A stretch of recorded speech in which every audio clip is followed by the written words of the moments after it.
আসসালামু আলাইকুম রহমতুল্লাহ। গতকালকে যমুনায় খুব গুরুত্বপূর্ণ একটা মিটিং হয়েছে। উপস্থিত ছিলেন মহাজন ইউনুস, সাথে উপস্থিত ছিলেন তিন বাহিনীর প্রধান সহ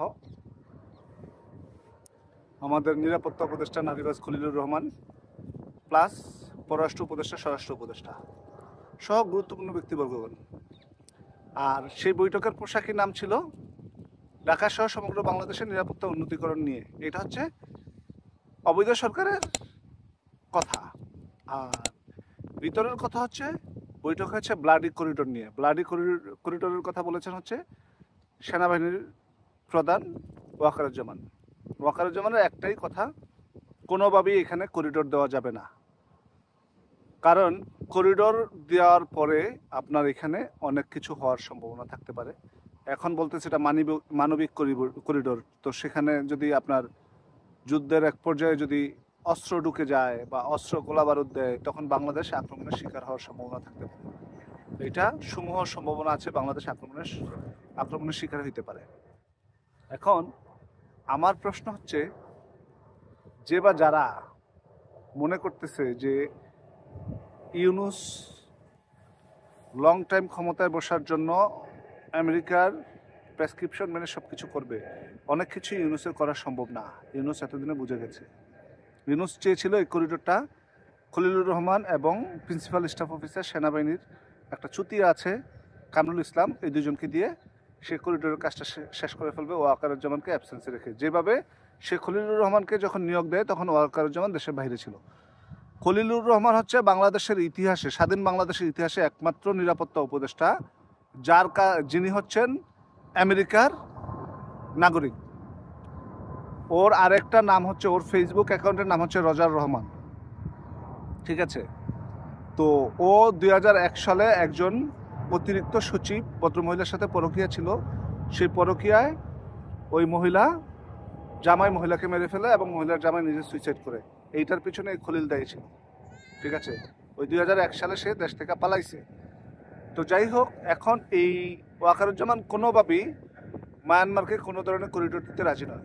এখন সেনাবাহিনীর সাথে ইউনুসের মুখোমুখি হওয়া ছাড়া কোনো সুযোগ নাই। আইদার করিডোর দিতে গেলে সেনাবাহিনীর সাথে ওয়াকারুজ্জামানের সাথে মুখোমুখি হইতে হবে, আর না হয় তাকে করিডোরের চিন্তা বন্ধ করতে হবে। গতকালকের মিটিংয়ের ফলাফল, ডোজের ফলাফল আজকে পেয়ে গেছে। আজকে খলিল সহ প্রেস উইংয়ের শফিকুল সহ এরা একটা প্রেস মিট ডেকেছিল। সেখানে খলিল বলতেছে যে কোনো করিডোর না, এটা হচ্ছে একটা মানবিক সহায়তা চ্যানেল করা হবে ইউনাইটেড নেশনের আন্ডারে, ঠিক আছে? অথচ এই খলিল গত 2-3 সপ্তাহ আগে বলছে আমরা কাউরে জিজ্ঞেস করার জন্য বসে নেই, আমরা কাউকে জিজ্ঞেস করতে বাধ্য নই। এই খলিল 2 সপ্তাহ আগে বলছে আমরা কাউরে গণি না, তার মুদ্রা কথা ছিল আমরা কাউকে গণি না, আমরা কারো কাছে জবাবদিহি করতে বাধ্য নই। আর গতকালকে ডোজের পরে আজকে বলতেছে এটা মানবিক চ্যানেল, খাবার যাবে, ঠিক আছে? তাও এটা কনফার্ম হয় নাই। আমরা সবগুলো পার্টির সাথে কথা বলে, সব স্টেক হোল্ডারদের সাথে কথা বলে তারপরে আমরা ডিসিশন নিব। ঠেলার নাম বাবাজি।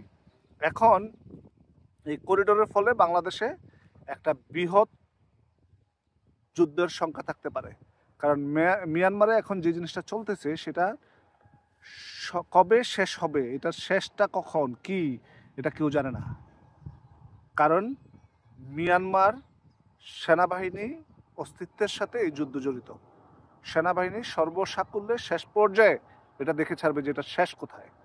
তো মিয়ানমারের সাথে যদি সরাসরি করিডোর দিয়ে আমরা যুদ্ধে জড়াই, তাইলে মিয়ানমার যদি কখনো যুদ্ধ থেকে সন্ত্রাসী গোষ্ঠীকে পরিত্রাণ করতে পারে, তাইলে বাংলাদেশকে মিয়ানমার কখনো ছাড়বে না। বাংলাদেশ বিনা পয়সায় একক ব্যক্তির স্বার্থে, ইউনুসের স্বার্থে, ইউনুসের ক্ষমতার স্বার্থে একটা শত্রু প্রতিবেশী দেশকে একটা শত্রু কিনে নিল। 247 কিলোমিটার বর্ডার, তাতেই চিন্তা করতেছে ইন্ডিয়ার সাথে 4,500 কিলোমিটারের বর্ডার বাংলাদেশের। তো ইন্ডিয়া বাংলাদেশের সাথে চলতেছে না। তো মিয়ানমার যদি এখন কোনোভাবে এই যুদ্ধে জয়ী হয়ে যায়, চায়না যদি মিয়ানমারকে সাপোর্ট দেয় আর এই যুদ্ধে যদি জয়ী হয়ে যায়, তাইলে পার্মানেন্ট একটা আজীবনের জন্য একটা শত্রু আমরা প্রতিবেশীকে বানিয়ে নিলাম। এইটা বোকামি ছাড়া আর কিছু হইতে পারে না।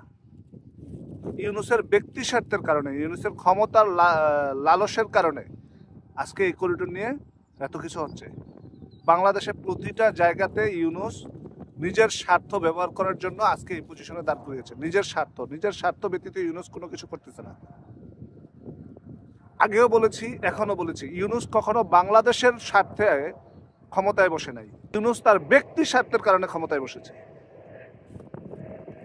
যেই লোক ক্ষমতায় বসার পরে 7 থেকে 8টা ডিল করে, ঠিক আছে, সে তার নিজের নামের যতগুলো মামলা আছে মামলাগুলো সব সরায় নেয়, তার নামে 600, তার ট্যাক্স পে করার কথা ছিল 600 সামথিং কোটি টাকার, সেইটা মকুব করে, আগামী 5 বছরের জন্য ট্যাক্স মকুব করে, গ্রামীণ ফোনের সরকারি শেয়ার ছিল 30% প্লাস, সেইটাকে 10% করে নিয়ে আসতেছে, সে তার নামে বিশ্ববিদ্যালয় নিতেছে, তার নামে ওয়ালেট নিতেছে।